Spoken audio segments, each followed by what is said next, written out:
Hey guys, so I wanted to do a recap video of today's warm-up just to make sure that you are understanding how to correctly classify rational numbers, irrational numbers, and the difference between the two.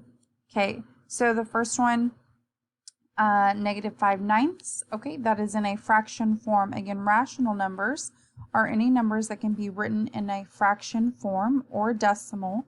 Again, a terminating decimal or a repeating decimal are also rational numbers. So -5/9 is in a fraction form, so therefore it can be classified as a rational number. And again, this warm-up was a drag and drop, so literally you click the box and you move it where it needs to go. The next one is pi. Okay, pi is, if you were to put this in the calculator, you would get 3.14, and the decimal just keeps going and going and going.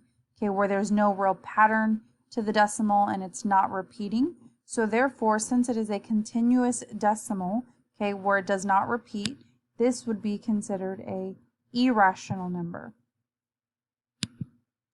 Okay, now we have two square roots, and a lot of people were getting confused with these. A lot of people chose to classify these as rational numbers, so I'm going to explain both of them. So negative square root of 100. Okay, and this is where knowing the perfect squares can really help you determine whether a square root is considered a rational number or an irrational number. So if we look at negative square root of 100, if we just cover up the negative sign and we look at just the square root of 100, that is a perfect square. Meaning, if you were to put that in the calculator, the square root of 100, you would end up getting a whole number. Okay, now since this negative sign here doesn't really change anything, since the negative sign is on the outside of the square root, so we would take the square root of 100, we would get 10, and then we would just apply the negative sign to make that -10. And again, you could have put this in your calculator and you would get -10 as your answer. And since that is an integer, okay, this would be, and again, this whole circle of integers can be classified as rational. This one is also a rational number. Okay, so any perfect square, guys, is going to be considered a rational number because when you actually solve it, you get a whole number.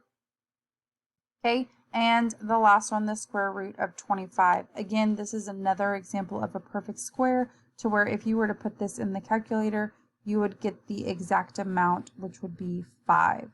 Okay, so again, this one can also be classified as a rational number.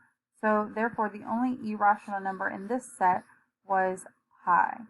Okay, hopefully this helps you out. Again, I did post a extra video on the homepage if you need more help, and good luck with today's warm-up.